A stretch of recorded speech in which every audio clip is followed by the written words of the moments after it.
गुफुर दख'रा दुलाराय बर' फरायसा आफादा दिनै दैमालु गोजौ फरायसालियाव दुलाराय मिरु रोंगौथि आनजाद खुंफुंनो थि खालामनाय जादों। बेयाव आंबो बा आंखौ दिनैनि आनजादनि गाहाय सुपारभाइजार हिसाबै बिबान होदों। बे बिबानखौ आं मावफुंनो दा थि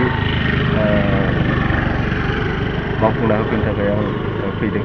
दा बेयाव जोंनि जि दिनैनि आनजाद खुंफुंनाय बे आनजाद खुंफुंनाया मोजाङैनो सोलिलांगोन होननानै आं सानदों आरो दा सोलिगासिनोबो दङ जे जोंनि दिनैनि आनजाद खुंनाय बे आनजाद खुंनाया खोब मोजाङैनो जाफुंलांगोन। दा बे साफ्रोमबो फरायसाफ्रा फ्राय बाहागो लाफैदों। बेयाव सेन्टार हिसाबै 200 सासे फरायसाफोरा बाहागो लाफैदों। दा जोंनिफ्रायबो जोंनि आनसलिकनिफ्राय अनजालु फरायसुला फरायसुलि बिथांमोना जाहाथे रोंगौथि मोननानै जाहाथे अल आसामाव जाफुंसार जानो हायो बा दिन्थिफुंनो हायो बा बान्थाखौ मोननो हायो बा जोंनि आनसलिकनि जि इजिसि एबसुनि मान सन्मानखौ लाखिनो हायो आरो लोगोसे जा दानि एजुकेसन नेहाथारि बिथाङा बुंलांबाय जे जोंनि मेट्रिक आनजाद आरो गुबुन इन्टारभिउफ्राव बे आनजादा गोबां हेफाजाब होयो। नंगौबो हेफाजाब होखागोन।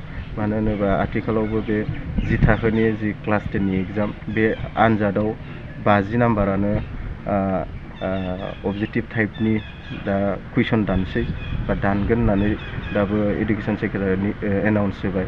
देग्लाय बोसोरावबो खुंफुंजागोन जि 50 नाम्बारनि अबजेक्टिभ टाइप्स बेयाव खोब अनजालु फरायसुला फरायसुलि बिथांमोना सापर्ट मोनगोन होननानै आं आसा खालामो आरो हाहैगोन होननानै आं सानो। लोगोसे जाय फरायसाफ्रा नैबे आनजादाव टप मोननो हागोन बे फरायसाफ्रानो अल आसामाव टप जाहैनायखौ जों नुनो मोनो। दा बेबायदिनो जोंनि बे गंथाम फरायसालिजों जि खुंफुंजानाय दैमालु जिथु HS स्कुलाव बिनिफ्राय जाहाथे सासे बा सानै फरायसाफ्रा मोनफुंहैनो हागोन आं बेखौ आसा खालामबाय। दिनैनि जि आंनि जि बुंनांगौ आं बेखिनियावनो बुंबाय। बेयावहाय उथ्रिसार जानो हानाय फरायसा फरायसुलिफोरखौ माबायदि जेनेबा लानाय जागोन बेखौ मिरुआरि जि टप 3 सायख'नाय जागोन। टप 3नि गेजेराव आरो टप 5 बेयाव सायख'नाय जागोन। दा बेयाव जाय टप 3 मोनगोन बे 20,000 बान्था बेनो होनाय जागोन आरो जाय टप 5 मोनगोन बिथांनो 2,000 स्कलारशिप होनायनि माबाखौ जों नुनो मोनदों, गाइडलाइनखौ जों नुनो मोनदों। जे बिथांमोना फ्राय बेखौ मोनोब्ला खोब जोंहाबो गोजोननाय थागोन आरो। सेन्टारावनो सानजा गुफुर दख'रा दुलाराय बर' फरायसा आफादनि जानानै साफ्रोमबो रादाब नायगिरि आरो रादाब बुथुमगिरिफोरनिसिम आंनिफ्राय गोसो गोरबोनिफ्राय फैबाय थानाय गोदान बोसोरनि गाहाम हामलायनायखौ बावहरग्रोनाय जाबाय। जोङो सानजा गुफुर दख'रा दुलाराय बर' फरायसा आफादा दिनै मिरु दुलाराय बर' फरायसा आफादजों खुंजानाय 8थि रोंगौथि सायख' आनजाद बेखौ जोङो दिनै जोंबो सानजा गुफुर दख'रा दुलाराय बर' फरायसा आफादनि सिङाव दैमालु गेजेर आरो गोजौ फरायसालियाव सेन्टार महरै जों बेयावहाय 3 स्कुलखौ लानानै खुंनाय जादों।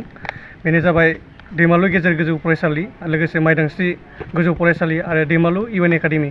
बे गंथाम स्कुलनि स्टुडेन्ट गासै 201 फरायसा फरायसुलिफोरखौ लानानै दिनै जों बेयाव खुंफुंनाय जादों आरो जों थारैनो जोबोद गोजोननाय मोनदों आरो जों आसा खालामदों जोंनि फरायसुलि फंबाय बिनानावमोना बे टेलेन्ट सार्चनि गेजेरजों गोबां एक्सपिरियेन्सफोरखौ मोनगोन। मानोना दिनैनि समाव मोनफ्रोमबो इन्टारभिउआनो जा जियानो जा जि एग्जाम पेटार्न बियो OMR सिट आरो बिथांमोननि थाखाय बेनो गिबिसिन जागोन होननानै आं सानो।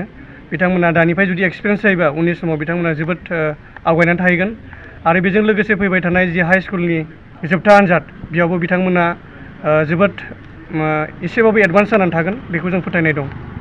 जोंनिफ्राय बुंनांगौआ बेनोसै। क'क्राझार सहरनि रायजो राजाफोरनि थाखाय गोजोनथाव खौरां। बिटिआरनि गाहाय राजथावनि क'क्राझार सहरनि जेडि रडजों नांजाबनाय सुदेमपुरि गांजेमा बाजाराव थानाय आइ आफा मेड लाइफ बिएम हस्पिटालाव रोंगौथि गोनां डक्टर आरो नार्स स्टाफफोरनि गेजेरजों गथ'साफोरनि बेरामजों लोगोसे जायखिजाया बेरामिफोरनि थाखाय होगासिनो दं मोजां फाहामथाय।